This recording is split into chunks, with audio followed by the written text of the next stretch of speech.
Ce vendredi soir, la maison de Papy était en ébullition. Dans la cuisine, les casseroles chantaient et les épices dansaient dans l'air. Léo, en reniflant les odeurs de cumin et de légumes cuits, accourut en criant « Papy, qu'est-ce qu'on prépare aujourd'hui ?»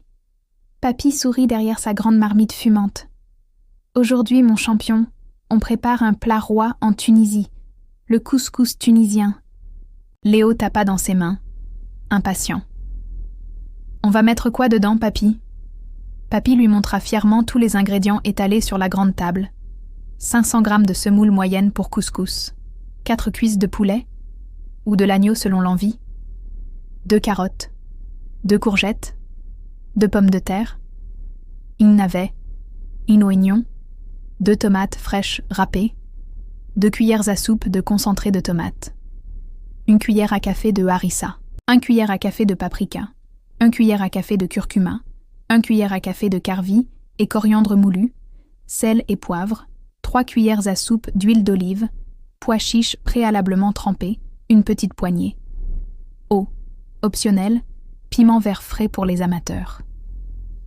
Tout excité, Léo aida Papy à éplucher et découper les légumes. Papy chauffa l'huile d'olive dans une grande marmite. Il fit revenir l'oignon haché, puis ajouta le concentré de tomates, les tomates fraîches râpées, la harissa et toutes les épices. Quand l'odeur devint irrésistible, il ajouta les cuisses de poulet et les fit bien colorer dans la sauce.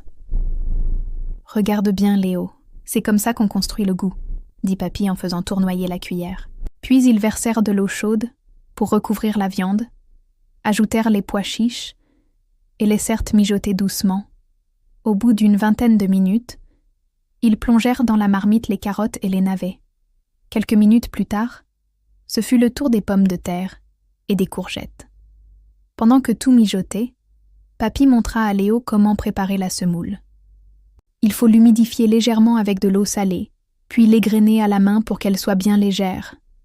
Après un passage à la vapeur, ou en version rapide, simplement gonflée avec de l'eau bouillante, la semoule était prête, dorée, parfumée, parfaite. Enfin, il ne resta plus qu'à tout assembler. La semoule moelleuse, les légumes fondants, la viande bien tendre et quelques louches de bouillon épicé. Papy déposa le grand plat au centre de la table, et Léo s'écria émerveillé « C'est un festin de roi, Papy !»